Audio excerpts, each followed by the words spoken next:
Hello అండి, నా స్టైల్లో గోధుమ ఉప్మా ఎలా చేస్తానో చూడండి. ఒక గంటేసి కొంచెం నూనె వేసుకుంటున్నానండి.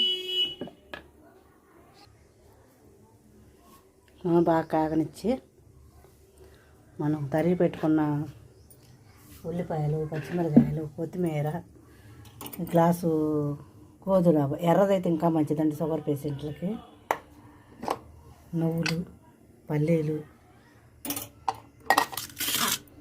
కరివేపాకు, ఆనియన్స్, అల్లం ముక్కలు, పచ్చిమిరకాయలు, జీలకర్ర, తాలింపు గింజలు. ముందుగా తాలింపు గింజలు వేసుకున్నామండి.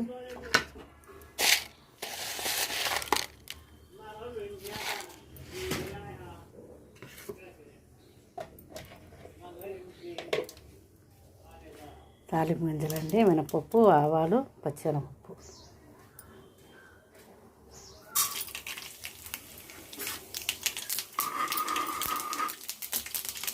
వేగుతుండగానే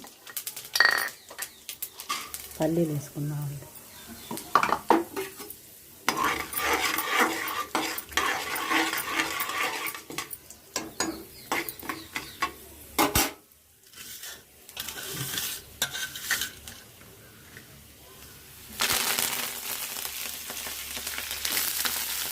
ఆనియన్లు,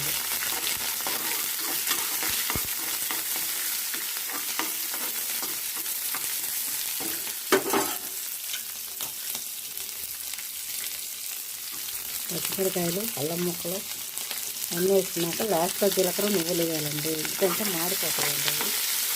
వేగుతూ ఉన్నాయి కదా. షుగర్ పేషెంట్లు బొంబాయి రవ్వ తినకూడదండి, పిండి పదార్థం ఎక్కువ తినకూడదు. అది మనకి గోధుమ రవ్వ, జొన్న రవ్వ, మరి రాగి పిండి ఇవన్నీ దోశల్లో రవ్వ ఉప్మాలు అన్నీ చేసుకోవచ్చండి. చాలా స్ట్రాంగ్గా ఇదవుతారండి మీరు. దోశ పిండి కూడా తినద్దండి. దాంట్లో జొన్న పిండి, రాగి పిండి, సొరకాయ అన్నీ నేను పెడతానండి మీకు వీడియోలు.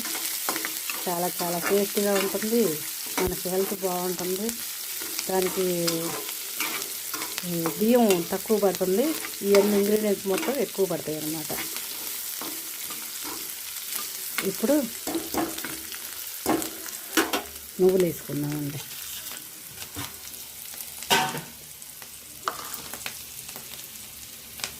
నేనైతే ఒక స్పూన్ సుమారుగా మనకి ఎన్ని కావాలంటే అన్నీ వేసుకోవచ్చండి తెల్ల నువ్వులు.